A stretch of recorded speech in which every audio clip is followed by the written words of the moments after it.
Bonsoir les amis, bonsoir à tout le monde, c'est Marc de Chancelet, coordonnateur national de la nouvelle génération pour changement.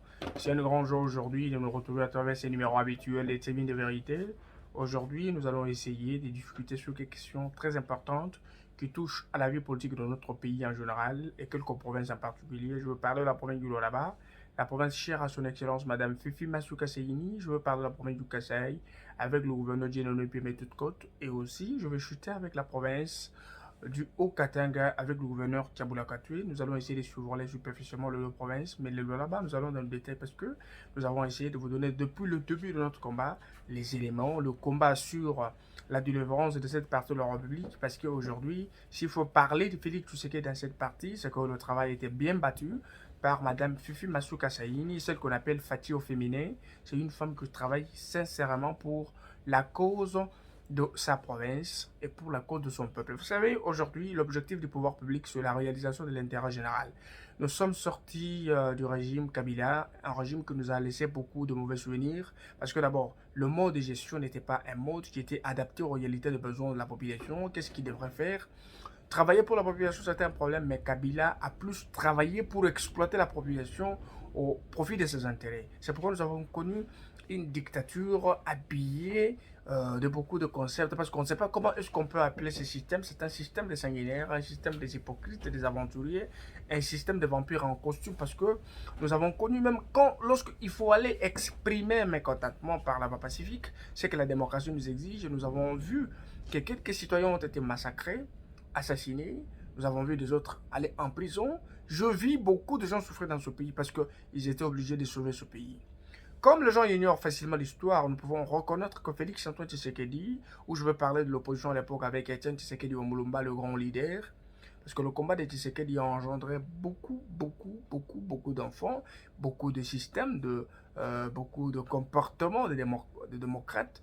Vous avez aujourd'hui l'éveil patriotique, beaucoup de gens se sont levés, les jeunes ont ouvert les yeux, la population est devenue mature. C'est en fonction de multiples efforts fournis par Feu Etienne Tshisekedi Wamulumba. Aujourd'hui, cette légitimité qu'il avait conservée parce qu'il avait adapté son combat aux besoins du peuple. C'est pourquoi le slogan "C'est quand un peuple d'abord" avait un rôle et avait sa place dans le cœur de tout Congolais. La volonté de tout Congolais, depuis un certain moment, c'était de voir l'UDPS prendre le pouvoir. Surtout le devoir de tout Congolais. Je veux dire qu'ils soient de l'étranger, qu'ils soient ici, ceux qui sont au pays, beaucoup de gens ont dit c'est l'UDPS qui doit prendre beaucoup le pouvoir. Les gens ignorent l'histoire. Nous sommes en 2015 lorsque Moïse Katumbi Chapoué essaie de divorcer avec l'OFCC. Mais je sais que quand quelqu'un quitte le pouvoir pour l'opposition, il doit divorcer avec le pouvoir pour de mobiles nobles. Et ceci doit être pour la cause du peuple, pour l'intérêt du peuple.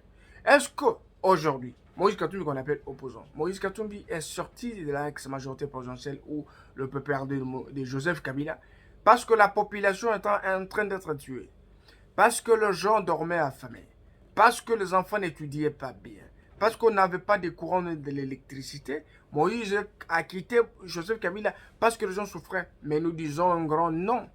Moïse est sorti juste parce qu'il a été mécontent.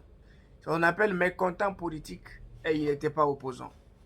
C'est la vérité, nous devons dire les choses. Parce que si aujourd'hui les gens voient Moïse Katumbi sortir de la réserve pour faire des sorties politiques, ça prouve le niveau de l'immaturité politique. Hein?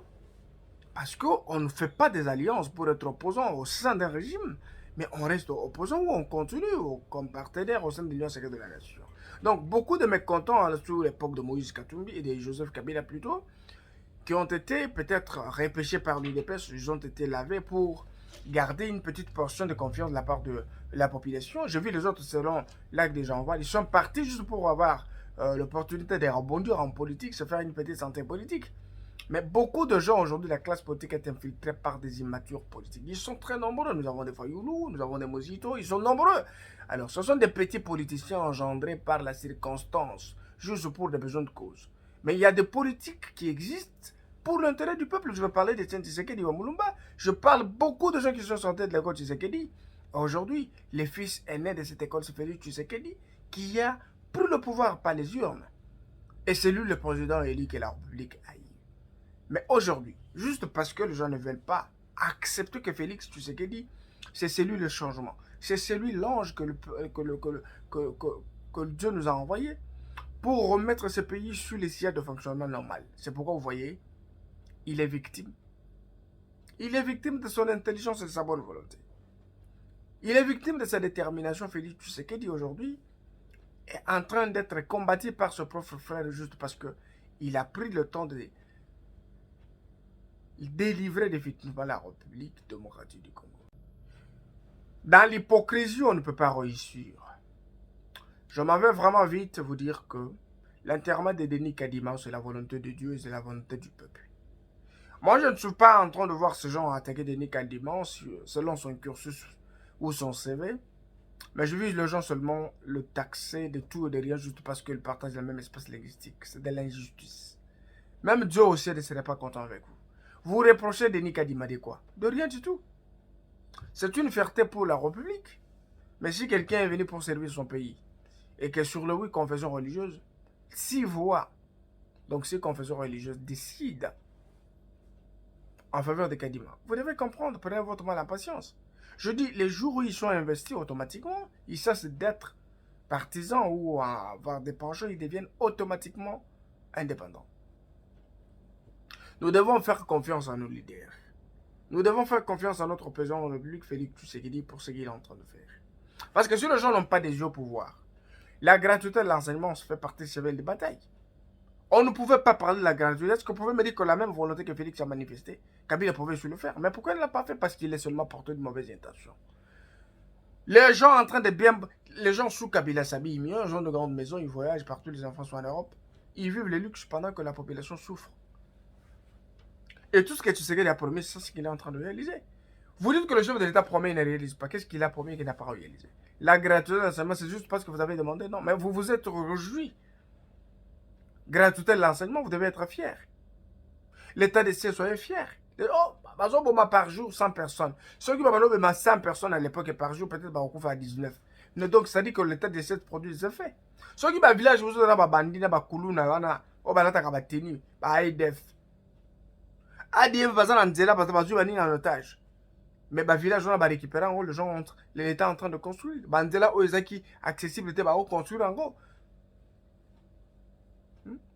Tu veux comprendre à travers l'état de siège que les Sakanaba, tout le monde va faire un groupe rebelle pour s'arranger pour insécurité continue. Non.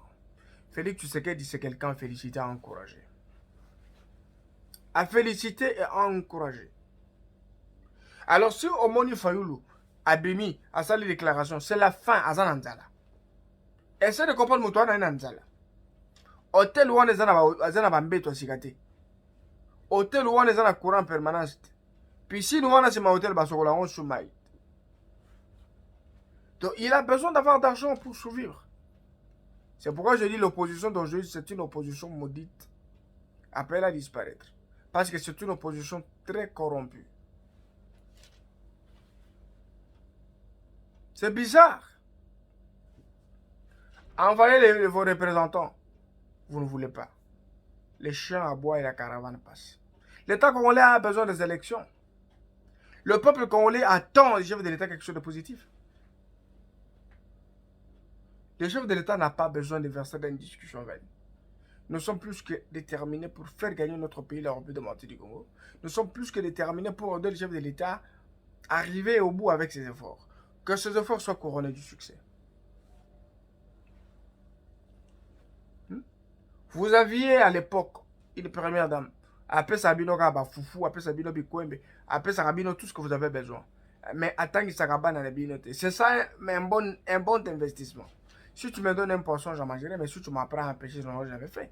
La différence entre toutes les premières dames que nous avons connues, vous avez la chance d'avoir Denise Niakel, je sais que une bénédiction pour vos enfants.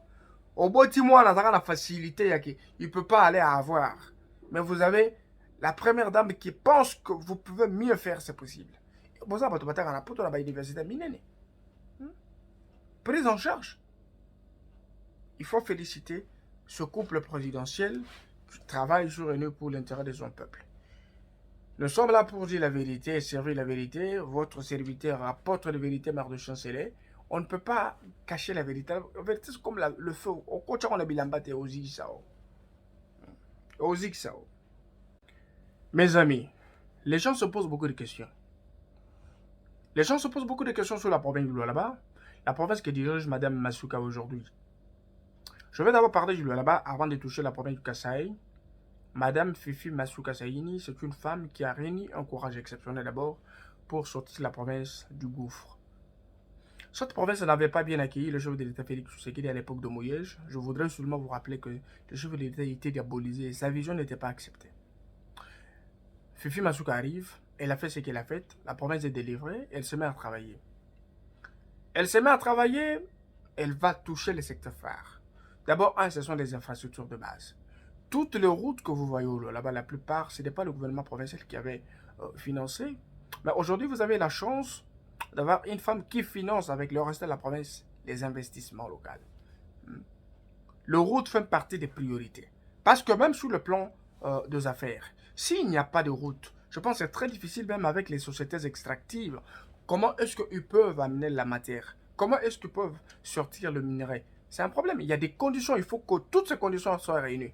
Et la deuxième condition, la province du Lualaba représente beaucoup de potentialités et cette province représente à lui seul plus de 24%, 25% qui doit contribuer à la province, à la République.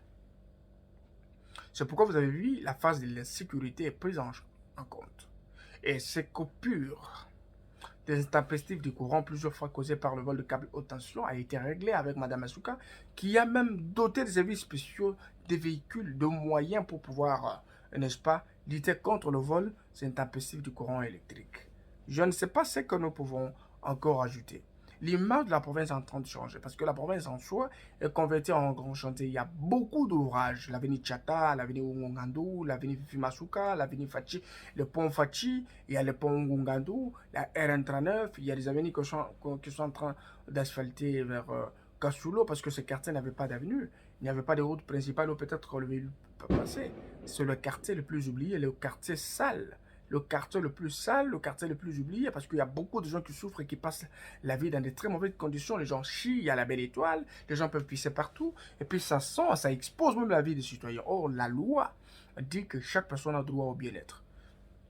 Donc, brièvement, essayez de comprendre que madame fait du jonglage. Elle va avec les infrastructures, vous avez vu les œuvres qu'elle est en train de faire. On construit beaucoup de résidences. Il y a même la résidence du président public Félix Tshisekedi, mais on construit plus l'institution président parce que si le chef passe, il y aura un autre animateur de l'institution qui pourra habiter cette maison. Parce que construire des édifices pour l'État, c'est une question de volonté. Il y a beaucoup de gens qui sont passés gouverneurs partout, comme je le faisais. Il est parti, il a volé 369 millions de dollars, mais il manquait la possibilité et la volonté de construire pour la République. C'est pour vous dire qu'aujourd'hui, si vous avez une femme qui pose des jalons, cette femme qui est conçue pour sa province et pour sa république en général, c'est une femme encouragée à féliciter parce que nous connaissons beaucoup de femmes qui ont baigné beaucoup dans les antivaleurs, qui ont volé. Mais vous avez la femme qui travaille sincèrement, elle a besoin de gagner honnêtement, c'est Mme Asuka. Nous disons vraiment félicitations à elle pour ce trophée, parce que ce trophée, c'est un trophée qui lui a été décerné par les organisateurs. Euh, la lutte contre la poliomyélite, le Lualaba a placé la barre très haut. Il n'y a pas une province qui a fait comme le Lualaba, c'est une province exceptionnelle. Le fait de participer directement à l'atelier, mais le Lualaba déjà l'aspect professionnel, je pense qu'elle peut déjà commencer à vacciner. Là, j'ai salué le professeur John Toka du directeur du cabinet. Je salue aussi Dr Patrick Capend pour ce grand travail qu'il a fait, un travail très technique. Mes chers amis, mais je voudrais vous dire que la province du Lualaba, c'est une province pilote. C'est une province qui travaille nécessairement pour accompagner le chef de l'État. C'est pourquoi aujourd'hui, on appelle Fifi Masuka Fifi Béton, béton au féminin. C'est-à-dire que Félix Tshisekedi au féminin. Parce que la façon qu'on travaille, quand carrément, vous savez identifier, non, c'est Tshisekedi qui est dans elle. Donc, c'est une femme qui travaille très très bien. Nous n'avons pas le temps de discuter habituellement avec, mais nous sommes en train d'étendre notre audience. Nous devons vraiment travailler pour que notre population soit au courant de ce que nous sommes en train de faire. Je pense, mes amis, nous devons nous comprendre. Son Excellence Madame Fifi Masuka Saini est ici à Kinshasa pour participer au grand atelier organisé par Son Excellence le président public Félix Antoine Tshisekedi Tshilombo. C'était au musée national où cette activité a été lancée officiellement. Je pense il y a une grande campagne d'éradication totale de la poliomyélite. Madame, son Excellence Fifi Masuka Saini a pris part sur invitation de l'autorité. Il est arrivé, excusez, Elle a fait du bon travail et elle est l'unique qui s'est distinguée. C'est pourquoi cette distinction en termes de contributions exceptionnelles pour le soutien à la vaccination a fait de la province la première province qui a contribué à cette hauteur pour la vaccination. Je dis que le Lualaba est au zénith, le Lualaba est au courant, le Lualaba reste toujours en contact avec le gouverneur dans quelle mesure on pouvait soutenir ce leadership féminin robuste qui vient avec d'autres nouvelles méthodes, de soutenir sa population, donner la population de l'eau potable, donner la population le courant en permanence, permettre aux jeunes, n'est-ce pas, en faire tous ces efforts et cet assainissement des institutions que madame est en train de faire, une bonne climat d'affaires, un autre rang social. Des jeunes nobles qui travaillent, il y a un moyen de transport, mais il y a quand même la possibilité pour nourrir sa famille et le faire éduquer. Vous voyez. Donc, madame Fifi Masuka, c'est une femme qui mérite beaucoup de félicitations et beaucoup d'encouragement parce que les gens ne croyaient pas. Cette femme qui ne parle pas comme ça, est-ce qu'elle peut faire quelque chose? Mais elle le fait. Elle le fait. Donc, la province a eu un trophée qui a une grande importance.